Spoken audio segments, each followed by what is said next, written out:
it's the intergenerational innovation. And we have a very diverse panel here today to discuss how elders and youth can work hand in hand to ensure Indigenous teaching are woven into future social innovation and enterprise. And that's something that I find that one thing I love about Indigenous culture is that the elders and the youth, there's this discussion that always happens. And I mean, in my culture, there used to be something called the Pine Tree Chiefs in the women's circle, and they would sit and constantly talk about issues, constantly. And it's something that's super important as we move forward to ensure that we're grounded. And elders are they bring that, they're the only ones that can speak from that long history of experience as we move forward. So we have Elder Maria Campbell. She is a Métis writer, best known for her memoir, Half-Breed, which initiated the rebirth of Aboriginal literature in Canada. Maria Campbell's Half-Breed tells her story in the context of Métis culture and forgotten history, and has been used in texts in countless universities and colleges across North America, and translated in Europe. In 2008, she was named an Officer of the Order of Canada. We have Elder Dave Cushane, known to many as Nigani Askini. Did I say it right? Thank you. Leading Earthman, left a successful career to devote himself to learning the knowledge and traditions of Indigenous people. He has served as a member of the Wisdom Keepers of the United Nations for over 2 decades, acting in an advisory capacity to the UN in areas of spirituality, sustainable environmental approaches. And our youth, we have DeAndre Thomas Hart, hello, is a young Indigenous leader from Winnipeg and a proud member of the Peguis First Nation, which is a signatory to Treaty 1 territory. She serves as a member of the Mayor's Indigenous Advisory Circle and a youth representative for the Aboriginal Chamber of Commerce. She is currently also a team lead at the Canadian Roots Exchange and the cultural monitor at the University of Winnipeg's Chiwanak Learning Center. I apologize for my lack of ability to pronounce those, but I'll work on them. Got 2 days. All right. We have Rebecca Boylan-Stubing. Hello, Rebecca. She is a proud Anishinaabe woman and currently the 4R's Youth Movement Program Director. She previously worked with the Shinkwak Kumanaj, Gamig, and Canadian Roots Exchange, working to develop innovative approaches to leading reconciliation that is relevant to young people. She's also pursuing her PhD in Curriculum Studies at OISE. Welcome. And last but not least, we have Jordan Tabagnum, a proud member of the Amik Beaver Clan of the Parry Sound area, raised in the communities of you're gonna have to say this, Wasauksing and Shawanga First Nations. She currently works as the Partnership Development Coordinator at Social Enterprise Evolution, an emerging pan-northern collaborative working to promote community, change, and innovation and address cultural, linguistic, and geographic barriers. So I'm going to let each one of these guys just tell a little bit about why they're here. I guess that means I have to go first. Wainabo and Doe Maganado, now Quigishigo Kwe and Dishnakaz, Migazi and Dodam. We Sakode meanwhile Jibwe Nishnabe Kwe and Dao. Bejo Mede Kwe and Dao. Jaganashimo in Majina. Hi, everybody. My name is Rebecca. My name is also now Quigishigo Kwe. So I'll ask you to try and pronounce that one later. I'm of the Eagle Clan. I live in Toronto right now. I just moved there about 3 months ago, but I consider Sault Ste. Marie my home. I am a Métis Anishinaabe woman, and I'm a first-degree Midewiwin woman. So that's a little bit about me. I'm here because I'm sitting beside one of my rock stars. When I heard that would be an opportunity, I was just so excited. And just to be part of this conversation. Thank you much.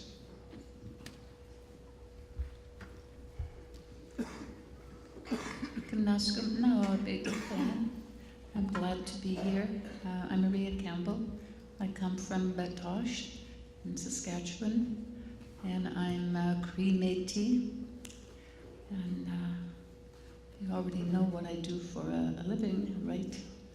But I also mentor young people and I develop courses, and I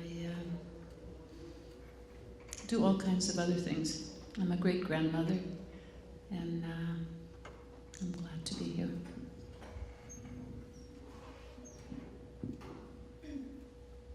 Wayne Bojun and Dway Maganaduk, Wasana and Dago Quay and Dishnakaz and making Dodem, was Soxing Mino Ashwanaga and Donjaba and Nishnabi Quay and Dow, Buruwarami Quay and Dow, Aberdeen Bejo Made Quay, and the Miss Wenda and the Nisho Medeoyan.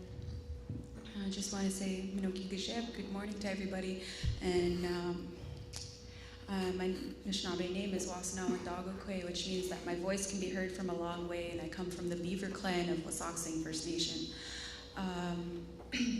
I live and work in Sault Ste. Marie, Boating currently with Social Entrepreneurship Evolution out of Nordic Institute.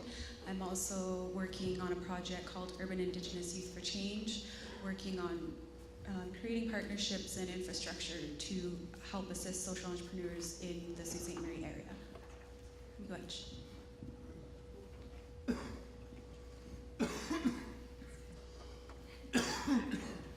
I'm such a dinosaur when it comes to technology.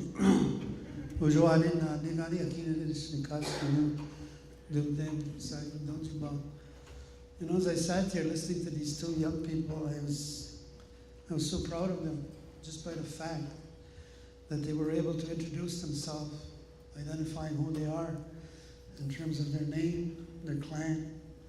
And that to me, you know, represents the leadership that, you know, we have to rely on amongst the young people that have reclaimed, you know, their true identity. And it begins with the language.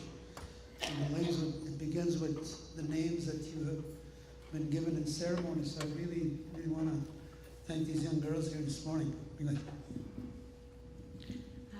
Tase bonjour, Ani. My name is Deandra Thomas Hart. I also go by Dee. My spirit name is Young Woman Who Stands Among the Eagles, and I'm from the Bear Clan. I'm from Peguis First Nation, Treaty 1. Born and raised in Winnipeg, though. I do a lot here in the community of Winnipeg. Some people call me a young Indigenous leader, and I think that's awesome because I want to really implement change in my city. What else? I'm not sure. Oh, how I came to be here today, right. So I was a part of the 4 Hours movement in July. I joined, but how I got to reach that point is I started volunteering for an organization called Canadian Roots Exchange, which is a national nonprofit, and we work towards reconciliation within our communities, and that's something that I really strive for. So, miigwech, thank you. Okay, well, you know, we're talking about how intergenerational knowledge is really important when we're talking about innovation, kind of having one eye looking on the past as we move forward. And maybe I can ask the 2 elders, and they're kind of young elders these days, so they've done a lot. And maybe you can explain a little bit when someone comes to you and talks about the future, what is the foundation teachings that you tell somebody about when they're going towards something, when they come to ask you for advice? What would the foundation teachings be? And it could be different for a man or woman or whatever it is, but you know, in maintaining their identity as they strive for whatever they desire. So I'll let you both. Thank you. When young people first come, I talk to them about home and where they come from. I ask them where they come from. And often they tell me that they have no language and very little knowledge of their culture. And often they feel very badly about that. And I tell them that Creator doesn't have a language, that Creator talks to us from our heart or in our heart. and that our home is wherever we are, that this is our homeland, this country, and that if anybody tells them different, that they're not to pay attention to that. That if they're not with me and they're with somebody, if they're someplace else, to go and find another grandmother and ask them, and that grandmother will probably tell them the same thing. And then I talk to them about teachings, and if they're women, talk about women's teachings and women's stuff. If they're young men, I talk to them about their mothers and their grandmothers and their relationship to the land and why that's important. But most important thing for me is that they understand about Wākuhtuin, that they understand about relationship and kinship, how we're related to the land and how we're related to each other. And that relationship is the most important thing of all. And that's bound together by our teachings of respect and kindness and generosity. And talk to them about this is not an easy way to live, but we can live it every day. And that Creator has great compassion for us. That's why one of the teachings, the important teachings, is compassion for other people, and that we need to feel that same compassion for ourselves. I don't talk a whole lot about identity in the beginning because for me that's not the most important thing. Identity comes with how we interact with each other and how we interact with our land, because that's who shapes who we are.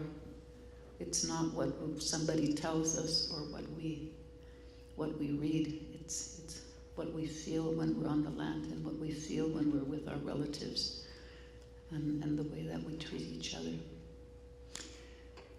For me, Wākuhtuin is the most important beginning teaching. I think that we've lost that connection, and so that's why there's so many young people looking for a place. And that's what I try to provide. Place is the most important thing because it's part of Wākuhtuin.